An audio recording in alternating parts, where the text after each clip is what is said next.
देखो, अभी हम लोग पिछली क्लास का डाउट क्लियर करते हैं आपका। एक्सरसाइज 3.5 क्वेश्चन नंबर 4 का सेकंड पार्ट, इसको रीड करो। क्या लिखा है इसमें? A fraction becomes 1/3 when 1 is subtracted from the numerator, and it becomes 1/4 when 8 is added to its numerator or denominator. Find the fraction. So fraction consists of numerator and a denominator. So let the numerator be x, let the denominator be y. तो fraction क्या बना आपका? x by y. तो according to question क्या दे रखा है? Fraction becomes 1/3, मतलब वो फ्रैक्शन 1/3 बन जाता है कब? जब 1 is subtracted from the numerator, मतलब न्यूमरेटर x था, उसमें से 1 सब्ट्रैक्ट कर दिया तो, और denominator same as it is रहने दिया। तो इससे इक्वेशन क्या बनेगी? ये 3 इधर जाएगा, ये y इधर जाएगा, तो 3x - 3 is equals to y।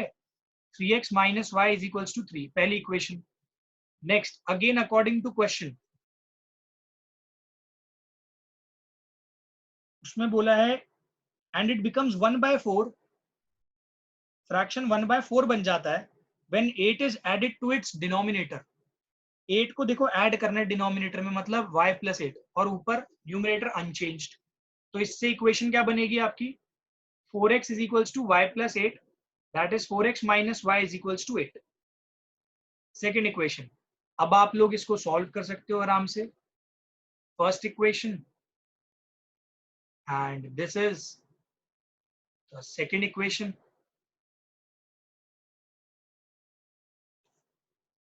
Sign change कर लो सबके, कैंसिल हो गया, -x आ गया, ये -5 आ गया, x से ये कैंसिल हो गया, x आ गया 5। इस x को आप इधर पुट कर सकते हो, 3 × 5 - y इज इक्वल्स टू 3, तो 15 - y is equals to 3, -y is equals to 3 - 15, ये इधर जाएगा तो -y इज इक्वल्स टू -12, तो y की वैल्यू आ जाएगी आपके पास 12। तो आ गया फ्रैक्शन क्या बना फिर? 5/12। अब आगे किसी का डाउट है 3.6 में, एक्सरसाइज 3.6 में क्वेश्चन नंबर 1 का 7th पार्ट डाउट है। एंड और क्या क्या डाउट है इसमें? क्वेश्चन नंबर 7 एंड क्वेश्चन, मतलब 7th और 8th पार्ट, राइट? तो 7th पार्ट देखो, सबने कर लिया 7th part?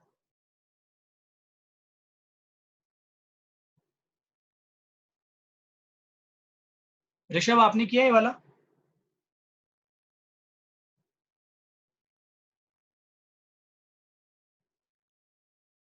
Rishabh, yes sir. कर लिया ये वाला पार्ट? नहीं सर, मैं 5th पार्ट पर हूँ। अच्छा, ट्राई ही नहीं किया अभी? नहीं सर, अभी मैं 5th पार्ट पर हूँ। चलो कोई नहीं, अभी देखो सबके सब इस क्वेश्चन को। अब देखो यहाँ पे सेम प्रोसीजर है, इस पार्ट को p ले लो, 1/, इसको ले लिया p, 1/x - y को ले लो q, तो आपका क्या बन जाएगा? 10p + 2q is equals to 4। यहाँ से क्या बन जाएगा? 15p प्लस नहीं -5q इज इक्वल्स टू -2। देखो कॉमन आ रहा है ऊपर, तो ये रिड्यूस हो रही है ऊपर वाली इक्वेशन, तो ऊपर वाली इक्वेशन हो जाएगी 5p। यहाँ से देखो 2 कॉमन लिया और वहां ले जाके डिवाइड कर दिया, पूरी इक्वेशन को मैंने हाफ से मल्टीप्लाई कर दिया। यानी कि किसी को कहीं पे नहीं समझ में आएगा, प्लीज रेज हैंड करना और मुझसे पूछ लेना बीच में।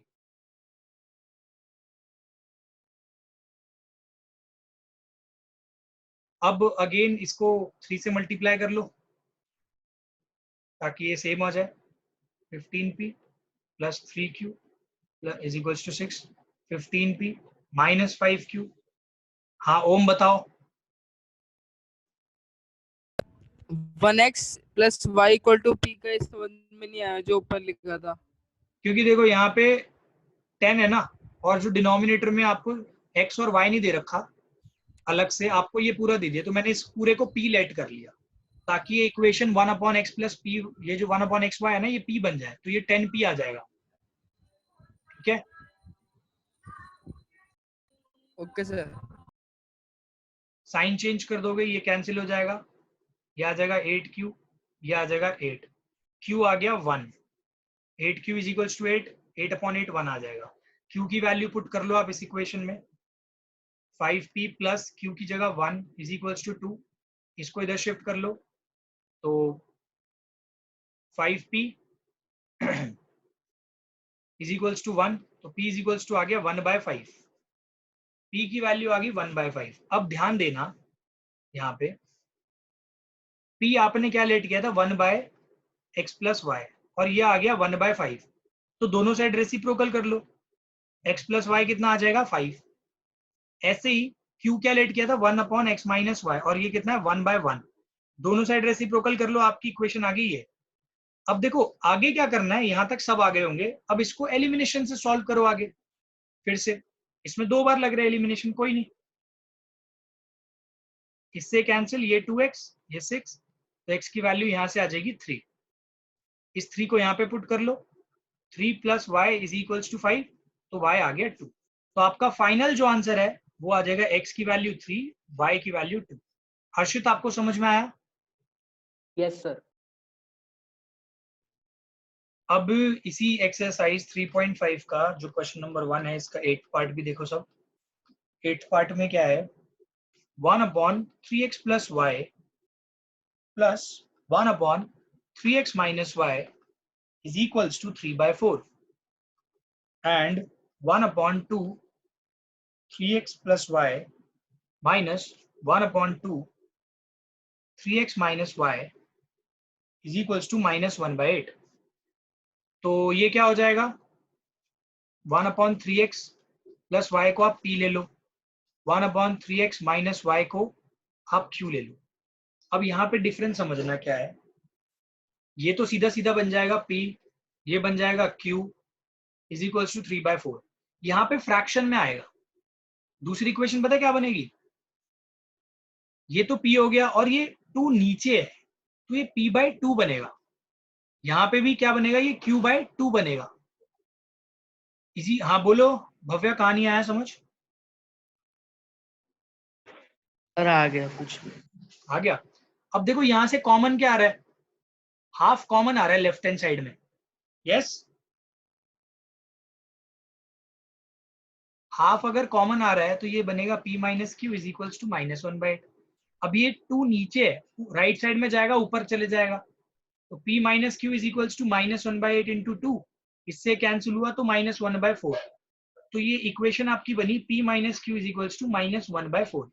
आपका काम है सिंपल इसको ऐड करना, ये बन जाएगा 2p और ये बन जाएगा 3/4 माइनस, क्योंकि इसको ऐड करेंगे तो ये माइनस ही रहेगा, साइन चेंज नहीं किया मैंने, तो ये आपका आ जाएगा 2p is equals to 2/4 that is 1/2।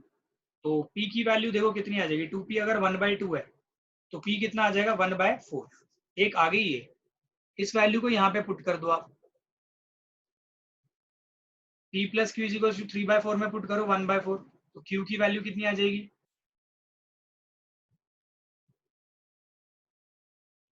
1/2। Okay, अब बस सेम ही काम रह गया जो आपने किया था,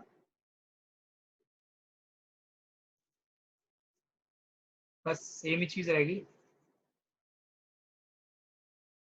p 1/3x प्लस वाई को p के बराबर लिखो, p मतलब 1/4, दोनों साइड रेसिप्रोकल करोगे 3x plus y is equals to 4 आ जाएगा। ऐसी 3x माइनस वाई को 1/2 के इक्वेट करो, क्योंकि q के बराबर है, q की वैल्यू 1/2 है, तो ये आ जाएगा 3x minus y is equals to 2, दोनों को ऐड करो, कैंसिल, 6x 8, तो ये आ गया 8, ये आया 6x, फिर सॉरी ये 8 नहीं है, ये 6 आएगा, तो x की वैल्यू आ गई 1। अब इस 1 को आप इस इक्वेशन में पुट कर लो, 3 into 1 plus y is equals to 4, y is equals to 4 minus 3, ये जो 3 मल्टीप्लाई होकर इधर जाएगा, तो y is equals to 1, तो आपका फाइनल आंसर आ गया x is equals to 1 and y is equals to 1। देखो ये एग्जाम्पल कराने से पहले मैं आपको कुछ बता देना चाहता हूं, अपस्ट्रीम का मतलब क्या होता है एंड डाउनस्ट्रीम का मतलब क्या होता है।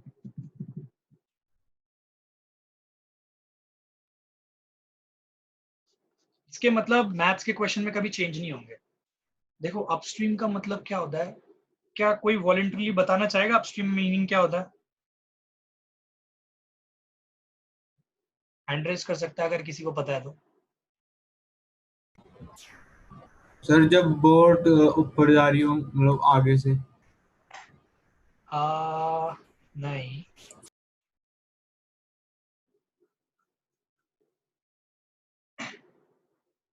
कोई नहीं। देखो अपस्ट्रीम का मतलब होता है अगेंस्ट द फ्लो, मतलब जिस डायरेक्शन में पानी जा रहा है ना, आपकी बोट उसके ऑपोजिट डायरेक्शन में जा रही है, उसको कहते हैं अपस्ट्रीम। डाउनस्ट्रीम का मतलब है विद द फ्लो।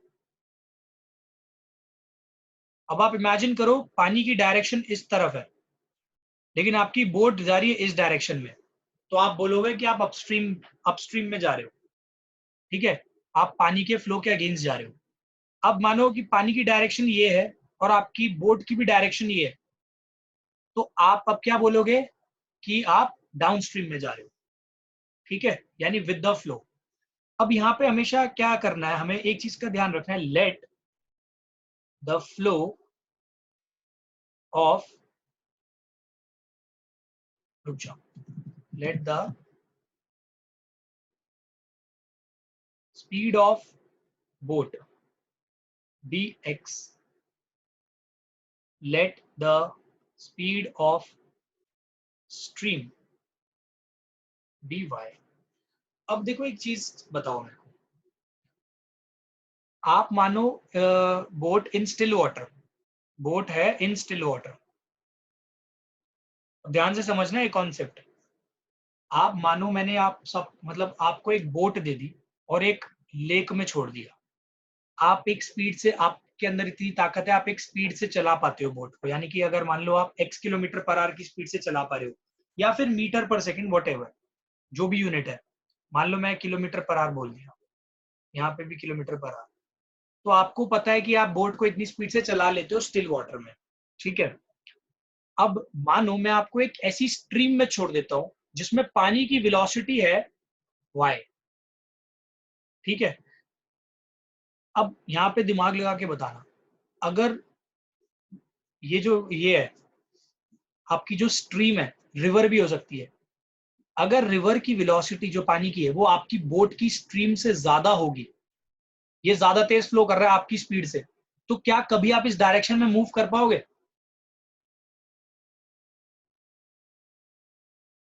एग्जाम्पल के तौर पे मान लो पानी की स्पीड है 10 और आप बोट की स्पीड आप चला सकते हो 8 की स्पीड से, तो बल्कि इधर चलने की बजाय आपकी बोट इधर ही खींचेगी, वो भी 2 की स्पीड से, क्योंकि आप 8 इधर लगाने की कोशिश कर रहे हो 8 किलोमीटर पर आवर, पर पानी 10 किलोमीटर पर आवर इधर पुश कर रहा है, तो ओवरऑल पानी जीत रहा है, तो आप तो इधर कभी मूव ही नहीं कर पाओगे। तो ध्यान रखना अपस्ट्रीम और डाउनस्ट्रीम के क्वेश्चन में हम लोग क्या करेंगे, always speed of boat will be greater than speed of stream होगी, यानी x will always be greater than y। ये समझ लो। अब एक बात बताओ, सबके सब बताना, जिससे मैं पूछूंगा बताना। मान लो यहाँ पे जो स्ट्रीम की स्पीड है वो है 10 और आपकी बोट की जो स्पीड है ना वो है 15, तो ओवरऑल अपस्ट्रीम की स्पीड कितनी होगी? हर्षित आप बताओ, अपस्ट्रीम में बोट किस स्पीड से जाएगी? सर 5। 5, very good. आपने क्या किया, सब्ट्रैक्शन किया अपस्ट्रीम में, क्योंकि आपको पता है सब्ट्रैक्शन हो रहा है, कैंसिल आउट हो रही है, तो हमेशा क्या होएगा, अपस्ट्रीम स्पीड हमेशा क्या लिखी जाएगी, अपस्ट्रीम स्पीड ऑफ बोट हमेशा x minus y kilometre per hour होगा। समझ में आ गया ना, माइनस क्यों किया है? क्योंकि अगेंस्ट द फ्लो है। अब भव्य आप बताओ, अगर बोट की स्पीड है 5, ठीक है, और यहाँ पे है स्ट्रीम की स्पीड इसी डायरेक्शन में 10, तो ओवरऑल स्पीड क्या आएगी? 15 आ जाएगी, क्योंकि स्पीड ऑफ बोट डाउनस्ट्रीम में ऐड हो जाएगी स्ट्रीम के साथ। आपको लगेगा आपकी बोट और ज्यादा स्पीड से चल रही है, तो आपकी स्पीड हो जाएगी x+y kilometre per our. I hope इतना सबको समझ में आया होगा कि अपस्ट्रीम स्पीड को x माइनस वाई क्यों लिखते हैं, डाउनस्ट्रीम स्पीड को x+y क्यों लिखते हैं। इस पूरे पैटर्न, ये जो मैंने लिखा है ना पूरा, इसको पूरा नोट करो और फिर बताओ। सबसे इंपॉर्टेंट चीज ये दिमाग में रखनी है, upstream speed of boat, downstream speed of boat, इसको सबसे ज्यादा दिमाग में रखना है आपको, ये काफी टाइम यूज होगा।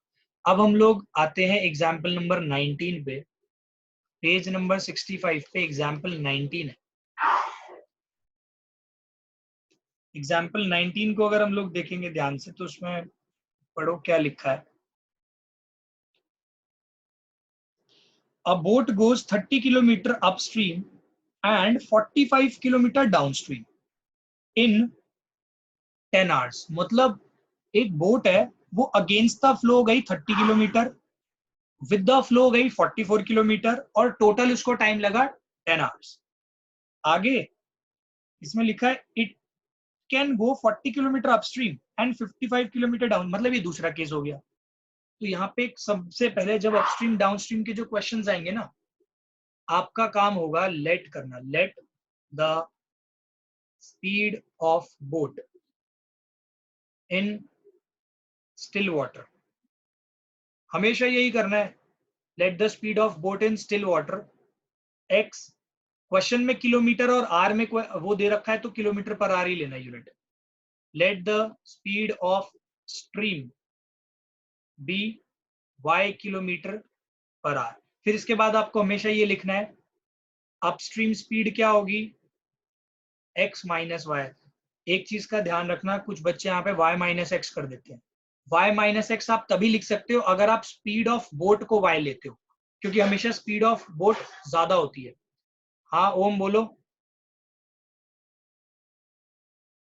सर कुछ नहीं। और ये होगी x+y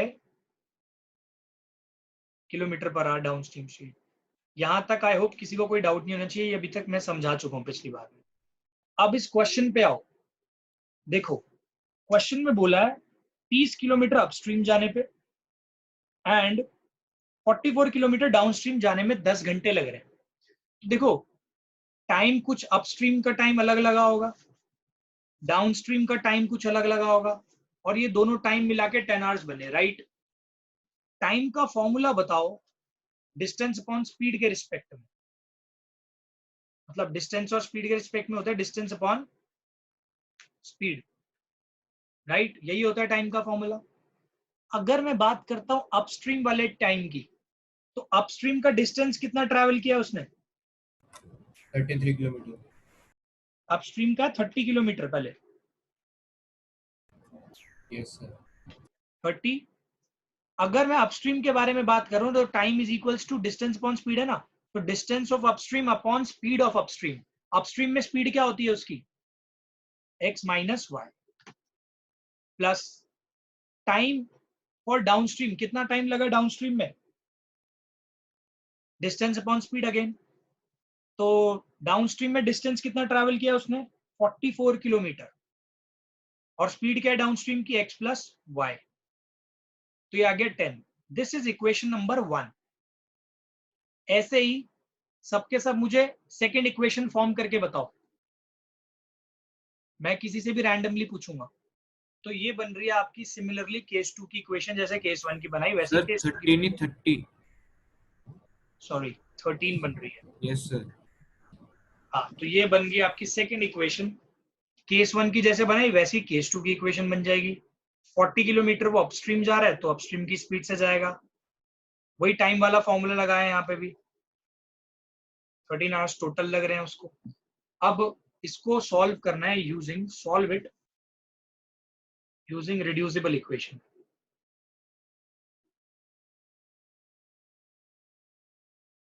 रिड्यूसिबल इक्वेशन मेथड से सॉल्व करके मुझे बताओ, सबके सब हैंड रेस करना जिस जिसका आंसर आ जाएगा। देखो आगे इसको रिड्यूसिबल इक्वेशन को कैसे सॉल्व करना है।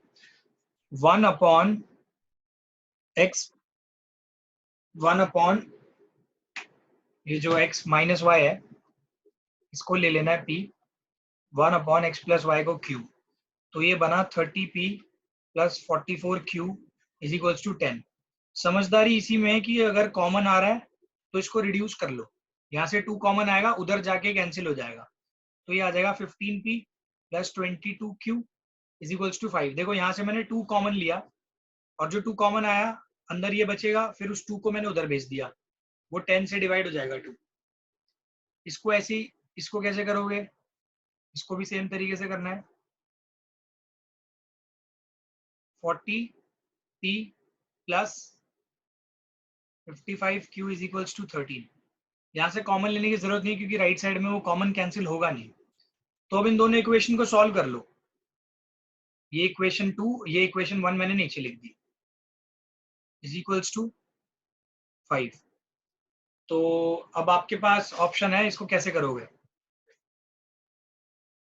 इसको मल्टीप्लाई कर सकते हो आप लोग 2 से, ठीक है, इसको कर सकते हो 5 से, तो ये बन जाएगा 80p plus 110q is equals to 26। इसको आप करोगे तो ये आ जाएगा 75p plus 110q is equals to 25। ये कैंसिल आउट, ये कैंसिल आउट हो गया, p की वैल्यू आ जाएगी यहाँ से 85p में, ये कितना आ जाएगा 5p इज इक्वल्स टू 1, तो p इज इक्वल्स टू आ गया 1/5। p को इसमें पुट कर लो, 15 into 1/5 plus 22q is equals to 5, तो ये कैंसिल हो रहा है, यहाँ से 3 आ रहा है, इस 3 को उधर ले जाओगे तो सब्ट्रैक्ट हो जाएगा, 5 माइनस 3 आ जाएगा 2, तो 22q इज इक्वल्स टू 2 है, तो q इज इक्वल्स टू आ जाएगा 1/11। अब जो ये दोनों वैल्यूज आ जाएंगी उनको यहाँ पुट करो, 1/x माइनस वाई अगर 1/5 आया, 1/x plus y is equals to अगर 1/11 आया, तो आगे क्या होगा, दोनों साइड रेसिप्रोकल करना पड़ेगा, x minus y is equals to 5 आ जाएगा, x plus y is equals to 11 आ जाएगा। तो इन दोनों को साथ में लिखो और एलिमिनेशन मेथड से सॉल्व कर दो, तो 2x इज इक्वल्स टू 16, तो x इज इक्वल्स टू 8। इस x को यहाँ पे पुट करोगे तो फर्स्ट इक्वेशन में पुट कर दो, 8 minus y is equals to 5, तो यहाँ से y की वैल्यू 3 आ जाएगी आपकी। ध्यान रखना किलोमीटर पर आवर नहीं लगाया तो नंबर कटेंगे, kilometre per our, unit is far important. अब आप आ जाओ क्वेश्चन नंबर 2 पे, एक्सरसाइज 3.6 के। क्वेश्चन नंबर 2 को देखो एक्सरसाइज, इसमें फर्स्ट पार्ट देखो, है ये अपस्ट्रीम डाउनस्ट्रीम, लेकिन ऐसा जरूरी नहीं है कि हर बार जैसा भी मैंने क्वेश्चन कराया वैसे ही क्वेश्चन आए। इसको समझने की कोशिश करो। रितु कैन रो डाउनस्ट्रीम, देखो सबसे पहली चीज आपको जब भी अपस्ट्रीम डाउनस्ट्रीम के क्वेश्चन आएंगे तो लेट वाला पार्ट तो सेम रहेगा, late the speed of boat in still water is equals to x kilometer per hour. Let the speed of stream is equals to y kilometer per hour. तो upstream speed क्या हो जाएगी, x minus y kilometre per hour, downstream speed x plus y kilometre per hour. अब question को read करो, Ritu can row downstream 20 kilometre in 2 hour and upstream 4 kilometre in 4 hour. Find her speed of rowing in still water and speed of the current. Speed of current और stream एक ही बात है, current भी बोल सकते हैं इसको, ठीक है। अब देखो पहली चीज क्या लिखी है, Ritu can row downstream 20 kilometre in 5 hours. तो आपको देखो टाइम दे रखा है, आपको ये भी बता रखा है डाउनस्ट्रीम 20 किलोमीटर जा रही है 2 आवर में, तो देखो आप क्या लिख सकते हो, एक्स और वाई के रिस्पेक्ट में क्या बना सकते हो इक्वेशन? एनीवन आराम से सोच के बोल सकते हो।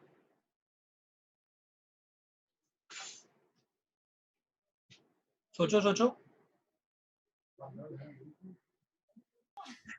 देखो क्वेश्चन देखो, ये वाला सिंपल दे दिया बहुत। आपको इसमें बोला Ritu can row downstream 20 kilometre in 2 hours.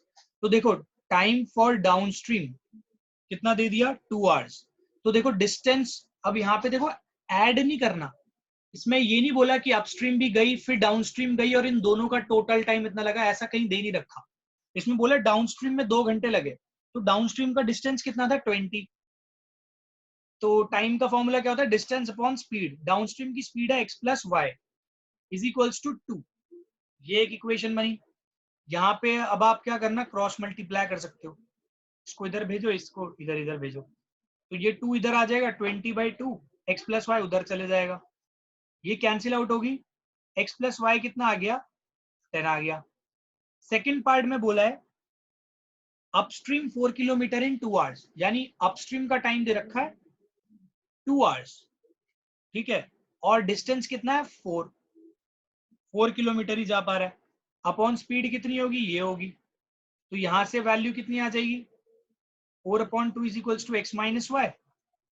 इससे ये कैंसिल हो गया, x minus y is equals to 2। अब जब आपके पास 2 इक्वेशंस आ गई, आप इसको सॉल्व कर लो।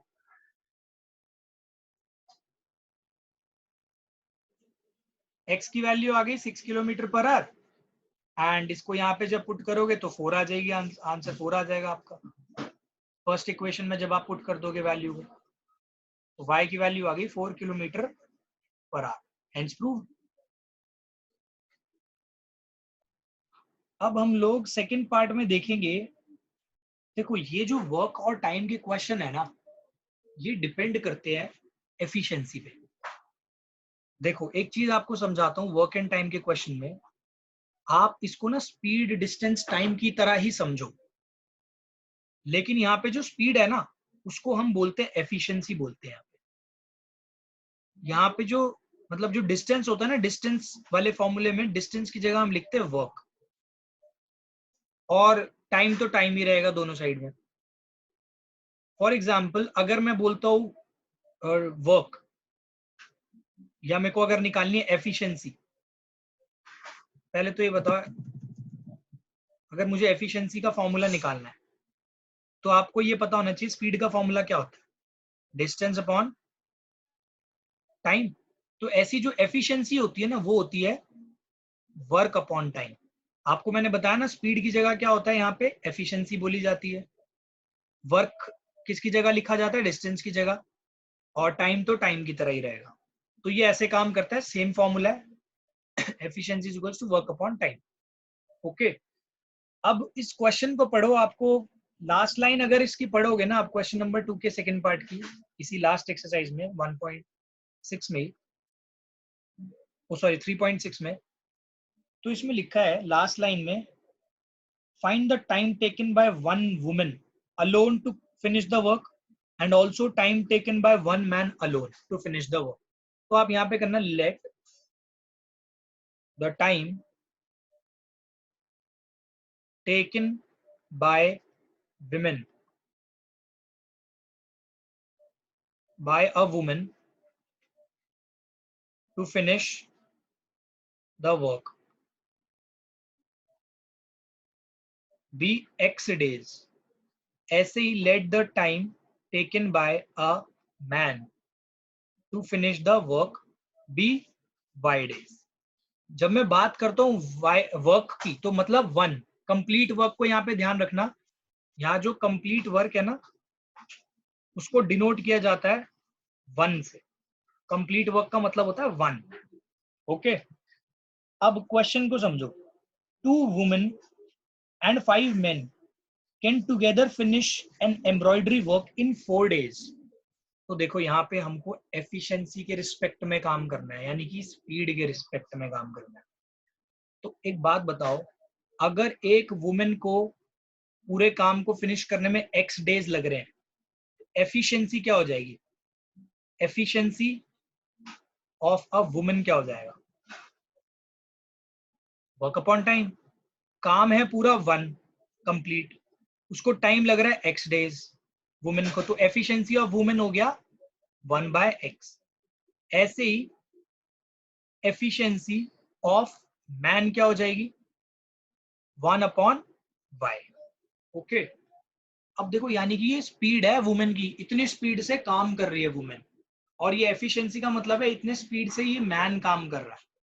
अब क्वेश्चन में पढ़ोगे तो क्या लिखा है?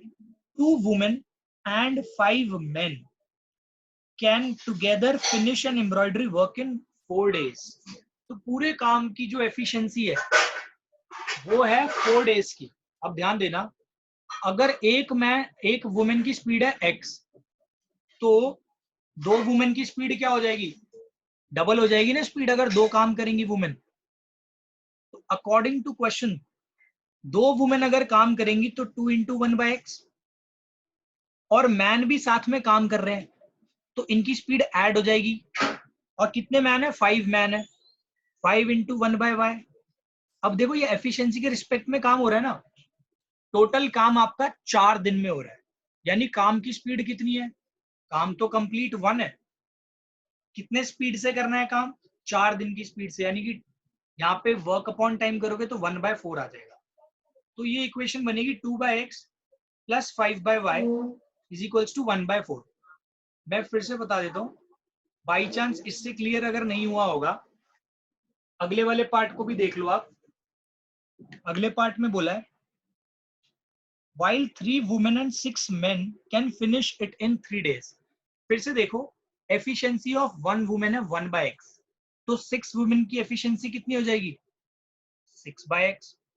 6 टाइम्स ज्यादा स्पीड से काम करेगी, प्लस इनके साथ काम में और हाथ कौन बटा रहा है? मैन। और कितने मैन है? सॉरी, इसमें 3 वुमेन दे रखी है, 3 वुमेन है, मैन है 6, तो 6/y। और कितने टाइम में काम खत्म हो रहा है? 3 डेज में। ऑफ कोर्स ज्यादा वुमेन आ गए और ज्यादा मैन आ गए तो काम तो और स्पीड में खत्म होगा। तो काम की खत्म होने की स्पीड क्या होगी? काम तो कंप्लीट 1 खत्म करना, और कितने डेज में? दैट इज 3 डेज में। तो ये इक्वेशन बनी 1, दिस इज इक्वेशन 2। अब आप सिंपल तरीके से इसको सॉल्व करोगे, 1/x को q लो, 1/y को p लो, तो ये बना, सॉरी उल्टा ले लिया मैंने, वैसे तो आप ऐसे भी ले सकते हो, कोई इशू नहीं है। 1/x को p लिया, 1/y को q लिया, तो ये बना 2p plus 5q is equals to 1/4। ये बना 3p plus 6q is equals to 1/3। अब आपका काम बहुत सिंपल है, यहां से देखो कुछ कॉमन आ रहा है, 3 कॉमन आ रहा है, तो ये बन जाएगा p plus 2q is equals to, ये जो 3 कॉमन है उधर जाएगा तो 1/9 बन जाएगा। This is equation 1, this is equation 2। अब क्या करना है, या इसको 3 ले लो, इसको 4 ले लो। इन 3 और 4 को कैसे सॉल्व करोगे? 2p plus 5q is equals to 1/4, p plus 2q is equals to 1/9। इस नीचे वाली इक्वेशन को 2 से मल्टीप्लाई कर दो, तो ये आपकी इक्वेशन क्या बनेगी? 2p plus 5q is equals to 1/4, 2p plus 4q is equals to 2/9। इसको जल्दी से सॉल्व करके बताओ।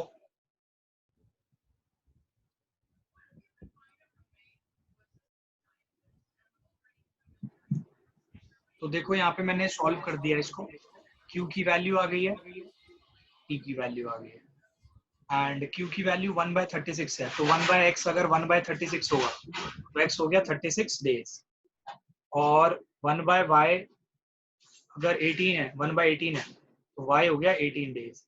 यानी कि अगर एक वुमेन उस काम को पूरे दिन करेगी, पूरे दिन कह रहा हूँ, अगर एक ही वुमेन उस पूरे काम को करेगी तो उसको अलोन 36 डेज लग जाएंगे, और अगर उसी काम को अकेला एक आदमी करेगा तो उसको 18 डेज लग जाएंगे। So this is the final answer.